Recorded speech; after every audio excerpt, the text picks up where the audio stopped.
Hello friends, हमारे YouTube channel में आप सभी का स्वागत है। आज हम आपको पढ़ाएंगे समष्टि अर्थशास्त्र।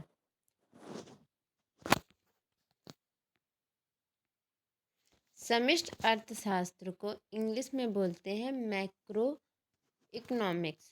मैक्रो शब्द की उत्पत्ति ग्रीक भाषा के मैक्रोस शब्द से हुई है, जिसका अर्थ होता है बड़ा। इस शब्द का प्रयोग सबसे पहले ओस्लो विश्वविद्यालय के अर्थशास्त्री प्रोफेसर रैगनर फ्रेश ने 1933 में किया था। तो ये तो हमारी हो गया कि समष्टि अर्थशास्त्र की उत्पत्ति कहाँ से हुई है, किसने की है, कब की है और इसका प्रयोग कब किया गया। अब हम देखेंगे समष्टि अर्थशास्त्र की परिभाषा क्या है। समष्टि अर्थशास्त्र की परिभाषा को देखने से पहले इसमें ही हम कुछ इम्पोर्टेंट क्वेश्चंस देखेंगे जो हमारे नेट JRF में पूछे जाते हैं। जैसे मैक्रो शब्द की उत्पत्ति किस भाषा से हुई है, तो हम बता सकते हैं ग्रीक भाषा से हुई है। और इस मैक्रो का अर्थ क्या होता है, तो मैक्रो शब्द का अर्थ होता है बड़ा। तो ये हो गए कुछ क्वेश्चंस। अब हम देखेंगे समष्टि अर्थशास्त्र की परिभाषा और अर्थ क्या है। तो सबसे पहले हम देखेंगे समष्टि अर्थशास्त्र का अर्थ क्या है। तो समष्टि अर्थशास्त्र को हम व्यापक अर्थशास्त्र भी कहते हैं। तो समष्टि अर्थशास्त्र अर्थशास्त्र की वह शाखा है जो कि एक इकाई का नहीं, सभी इकाइयों के व्यवहारों का अध्ययन करती है और विश्लेषण करती है, सामूहिक दशाओं का अध्ययन करती है। इसलिए इसे हम सामूहिक अर्थशास्त्र भी कहते हैं। इसमें कुल उत्पादन, कुल उपभोग, कुल बचत, कुल विनियोग का अध्ययन किया जाता है। कहने का अर्थ ये है कि समष्टि अर्थशास्त्र में हम एक व्यक्ति का अध्ययन ना करके समूहों का अध्ययन करते हैं। आपने BA फर्स्ट ईयर की बुक में पढ़ा होगा एक व्यष्टि अर्थशास्त्र। तो व्यष्टि अर्थशास्त्र और समष्टि अर्थशास्त्र ये हमारे टॉपिक से बाहर है व्यष्टि अर्थशास्त्र, पर उसके बारे में आपको हम थोड़ा सा बता देते हैं क्योंकि समष्टि अर्थशास्त्र और व्यष्टि अर्थशास्त्र कुछ कुछ मिलते जुलते हैं और ये अधिकतर कंफ्यूज करते हैं। दोनों में अंतर ही हम नहीं समझ पाते हैं। तो आपको हम पहले ये क्लियर करते हैं समष्टि अर्थशास्त्र और व्यष्टि अर्थशास्त्र में अंतर क्या है। तो समष्टि अर्थशास्त्र में हम समूहों का मतलब व्यक्ति के समूहों का अध्ययन करते हैं, किसी भी चीज़ के समूहों का अध्ययन करते हैं। और जो व्यष्टि अर्थशास्त्र है उसमें हम एक पर्सन मतलब जैसे कोई व्यक्ति है, उसने जो भी उत्पादन किया, एक व्यक्ति ने जो उत्पादन किया है तो उसे हम व्यष्टि अर्थशास्त्र में शामिल कर लेंगे, लेकिन समष्टि अर्थशास्त्र में शामिल नहीं करते हैं क्योंकि इसमें हम टोटल समूह का अध्ययन करते हैं। जैसे एक व्यक्ति की आय है तो उसे हम व्यष्टि अर्थशास्त्र में शामिल करेंगे और जो हमारी राष्ट्रीय आय है उसे हम समष्टि अर्थशास्त्र में शामिल करेंगे। तो अब आपको समष्टि अर्थशास्त्र और व्यष्टि अर्थशास्त्र में अंतर तो पता चल गया होगा। अब हम आपको बताएंगे कि हमारा समष्टि अर्थशास्त्र का अर्थ क्या है। तो समष्टि अर्थशास्त्र में हम समूहों का अध्ययन करते हैं, मतलब जो कुल उत्पादन होता है, सभी लोगों के द्वारा जो भी उत्पादन किया गया, जो भी उपभोग किया गया, जो बचत हुई और उसके बाद में जो भी विनियोग किया गया, उसका हम अध्ययन समष्टि अर्थशास्त्र में करते हैं। तो आप इसमें कंफ्यूज मत होइएगा कि समष्टि अर्थशास्त्र किसे कहते हैं और व्यष्टि अर्थशास्त्र किसे कहते हैं।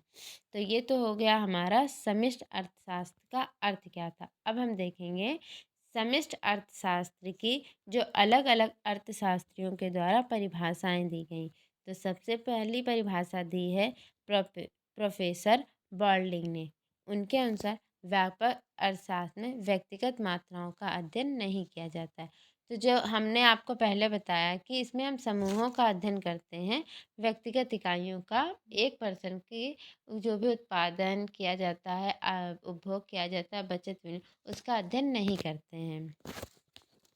और फिर आगे है, बल्कि इन मात्राओं के योगों का अध्ययन किया जाता है और इसका संबंध व्यक्तिगत आय से नहीं होता है बल्कि राष्ट्रीय आय से होता है। तो मतलब जैसे एक व्यक्ति ने जो उत्पादन किया, दो व्यक्ति ने, सबने जो भी उत्पादन किया उसका योग हम कर लेंगे और उसे हम समष्टि आय में शामिल कर लेंगे। लेकिन एक व्यक्ति ने जो उत्पादन किया उसे हम समष्टि आय में समष्टि अर्थशास्त्र में शामिल नहीं करते हैं। अब हम देखेंगे प्रोफेसर सुलझ के अनुसार व्यापक अर्थशास्त्र का मुख्य यंत्र राष्ट्रीय आय विश्लेषण करता है। तीसरा परिभाषा है प्रोफेसर चैम्बरलिन के अनुसार व्यापक अर्थशास्त्र का संबंध कुल संबंधों का अध्ययन करता है। मतलब व्यापक अर्थशास्त्र जो है वो सभी योगों का अध्ययन करता है। ओके, अब हमारा मतलब ये परिभाषाएं खत्म हो गई हैं। अब हम पढ़ेंगे समष्टि अर्थशास्त्र का उद्देश्य क्या है। तो सबसे पहला उद्देश्य है उत्पत्ति, रोजगार एवं आर्थिक विकास। तो देखेंगे सभी बाजार अर्थव्यवस्था में प्रसार एवं संकुचन की स्थिति देखी जा सकती है और कभी कभी ये होता है बाजार में अत्यधिक रोजगार की स्थिति होती है और कभी कभी ऐसा होता है कि बेरोजगारी की स्थिति होती है। तो समष्टि अर्थशास्त्र का उद्देश्य ये है कि जो बाजार है उसमें ऐसा किस कारण से हो रहा है कि कभी बहुत अत्यधिक रोजगार होता है और कभी कभी एकदम ही रोजगार नहीं होता है, बेरोजगारी की स्थिति होती है। तो वो इन कारणों की जांच करें और आर्थिक विकास के जो भी उपाय हैं उन्हें बताएं। तो ये हो गया हमारा पहला उद्देश्य। इसमें यही कहा गया है कि जो भी ये स्थिति बेरोजगारी रोजगार में उतार चढ़ाव की स्थिति आ रही है वो किस कारण से आ रही है उसकी जांच की जाए और उसके उपाय बताए जाएं। अब हम देखेंगे दूसरा उद्देश्य। दूसरा उद्देश्य हमारा मुद्रास्फीति पर नियंत्रण।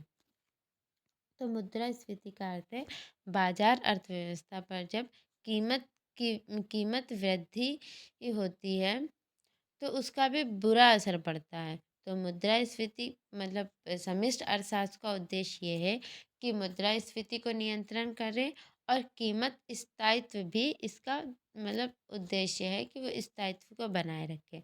और तीसरा उद्देश्य हमारा व्यापार चक्र का नियंत्रण। तो व्यापार चक्र भी आपने पहले पढ़ा होगा कि व्यापार चक्र फर्स्ट पॉइंट की तरह ही है हमारा। उसमें कभी रोजगार अधिक होता है, ये एक चक्र की तरह चलता रहता है कि रोजगार है फिर वो धीरे धीरे धीरे धीरे कम होगा और एकदम से ये कम हो जाएगा फिर धीरे धीरे बढ़ेगा। तो ये एक हमारा सर्कल बन जाता है। तो इसे हम बोलते हैं व्यापार चक्र। अब हम अपने पॉइंट में देखेंगे व्यापार चक्र बाजार अर्थव्यवस्था की ही देन है।